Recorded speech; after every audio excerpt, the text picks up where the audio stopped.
New York City, tens of thousands of protesters continued streaming into Union Square Park, then marched towards Wall Street in the evening for a General Assembly. Among them, immigrants' rights activists highlighting the plight of undocumented workers and students. Democracy Now! Spoke with one of the protesters named Guadalupe. Yeah, my name is Vani Guadalupe. I am President José Zapacari. La cosa más importante es que estamos pidiendo nosotros como una sociedad multicultural, multiétnica. The most important thing that we're asking today is for a multicultural, multi-ethnic, and multinational society. We want full amnesty and the fulfillment of Obama's campaign promises. Today, we are asking once again for a leader who will make good on his word. These children have immigrant parents who are asking for the universal right to be free of borders, free of flags. We need to have work with dignity, not persecution, not deportations, and not xenophobia. No a la xenofobia. Here in New York, Democracy Now!'s Mike Burke spoke with professor and Occupy organizer Jackie DiSalvo, who reflected on the history of May Day, dating back to the Haymarket massacre, Chicago, May 1st, 1886. I'm Jackie DiSalvo. I work with Occupy Wall Street, and I'm a liaison to the coalition that Occupy Wall Street has formed with labor and immigrant organizations and the May 1st coalition. So I work both in the Occupy Wall Street May Day Committee and on the Solidarity Coalition May Day Committee. We're coming together under a labor alliance in Occupy Wall Street, but the labor is in so much struggle right now, and it is all blacked out in the press. We organized what we're calling the 99 Pickets campaign, and there are many going on today. In fact, right now, the National Association of Broadcast and Entertainment Technicians are picketing ABC Disney. And they were going to pick up some supporters from Occupy at Bryant Square and march up to 67th Street. This morning, the New York Times reporters were out in front of the New York Times. The newspaper guild can't get a contract. We have over 40 labor pickets, and then a lot of pickets that are going to the 1%, the banks mainly. And can you talk about the significance of these protests taking place today on May Day, and how this fits into the history of May Day?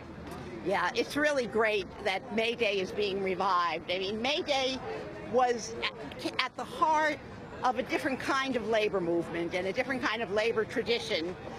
In fact, a general strike had been called, and in Chicago, 60,000 workers went out, and the police shot them.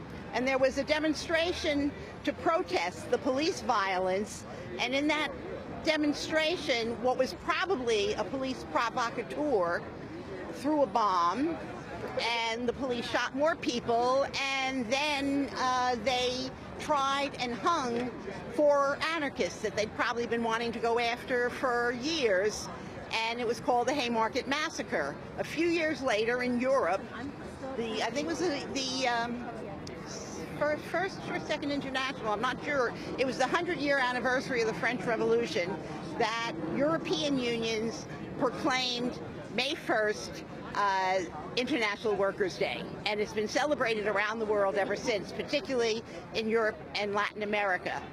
What happened here was that the 1% already early in the century were very threatened by workers celebrating a holiday that was about class struggle. And so Grover Cleveland changed the labor holiday to September. So that's when labor gets a day off. They used to just take off and strike on May Day. And then in the period of the Cold War and McCarthyism, just shortly after the passage of the Taft-Hartley Act, which has crippled the labor movement ever since. You know, the Taft-Hartley Act prohibits a union going out and strike of supporting another union, or even a boycott, and it's illegal to go on a general strike. In that period, Eisenhower changed the name of May Day to Loyalty Day, so it was supposed to be a celebration of patriotism, not of class unity, but of unity with the 1%. And the unions stopped celebrating it. They had continued to celebrate somewhat during the 30s when they were in intense struggle. But when the unions got purged through the McCarthyist purge, where a lot of the militants were kicked out of the unions, labor started backing off on a lot of things, and they did not celebrate May Day anymore.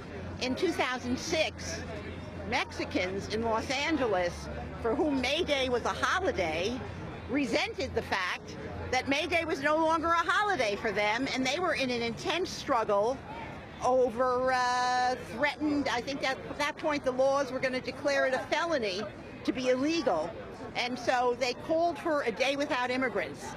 And in order to have this day, they had to leave their jobs. And so a million, not just Mexicans, but a million immigrants left their jobs and went into the streets, shut down Los Angeles.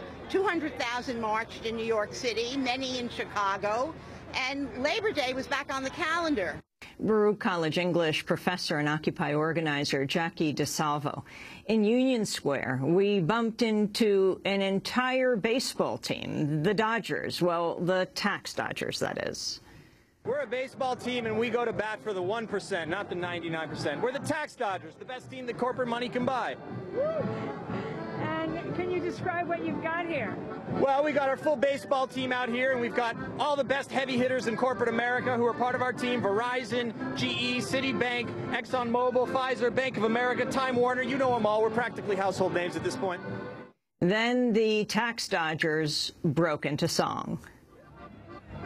Take me out to the tax game, bail me out with the banks, buy me a bonus and tax rebate, never pay nothing, not federal or state, turn it shoot, shoot, shoot through the loopholes, it's law, so you can't complain, we're the 1, 2, 3 trillion you're out since we rigged the game. Take me out to the tax game, flip the bird to the crowd. Losers pay taxes, we take rebates, cause we make the rules for the corporate state, and it's wham, bam, slam through the loopholes. We always win, what a game. We're the 1, yes, the 1%, and we have no shame.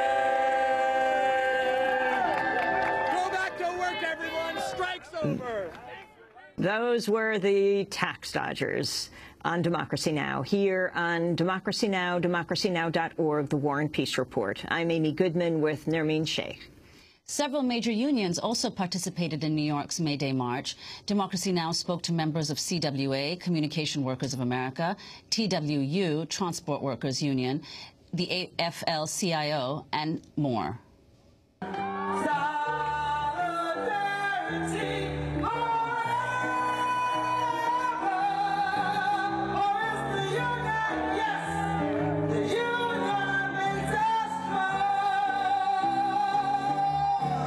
My name is Dominic Renda. I'm with the Communication Workers of America, also known as CWA, and I'm out here because workers need to take a stand against corporate greed and against the wars that only benefit the wealthy.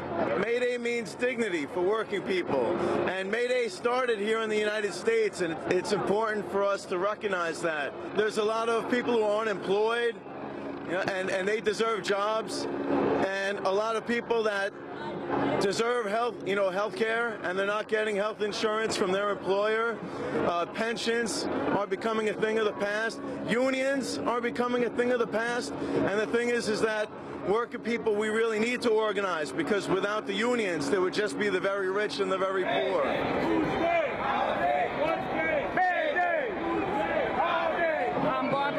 And I'm with District Council 37 ASCME, and I'm here today to support the efforts of May Day in fighting in the coalition to protect working families, struggling families and individuals, quite frankly known as the 99%, to make sure that our issues, our causes are not forgotten and that we are not demonized, because we need to make sure that we protect the rights and the important value of the common good, which has been lost, quite frankly, over this last year or so, whether it's fights in the labor community, fights in our communities around the city and around the country, fights to protect those most vulnerable in our populations.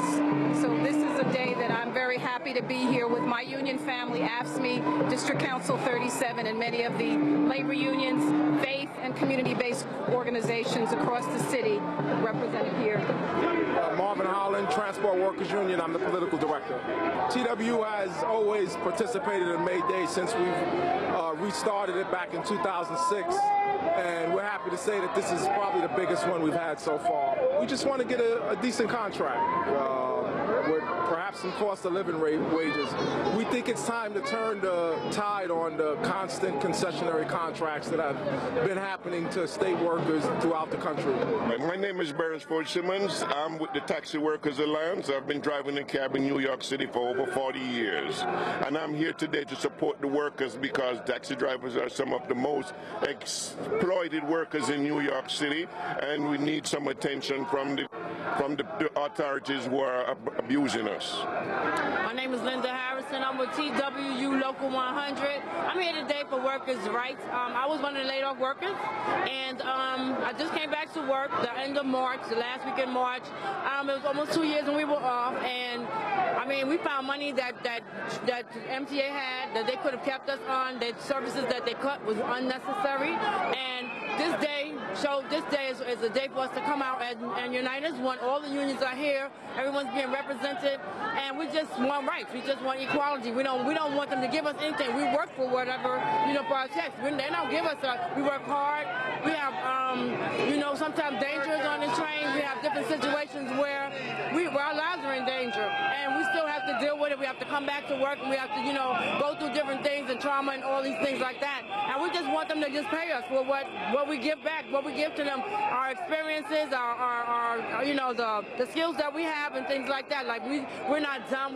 All of us have college. They got skills. They have classes for us, so we know that we have these skills, and we're just asking them to just give us what we deserve.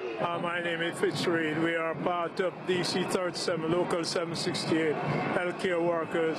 We are here to support all the oppressed and the workers, students. We just want to get a movement going so we can redeem the dream to get back the wealth that we produce and provide for the capitalists, so we can get our fair share at minimum. The struggle should not just to maintain what we have, but we should have full health care, a universal health care, and that would take the burden off the union, so we not have to negotiate that, because all of us will get the standard care. We're all human beings, and if we cannot provide health care for the workers and for the masses, what else becomes primary? That's a priority.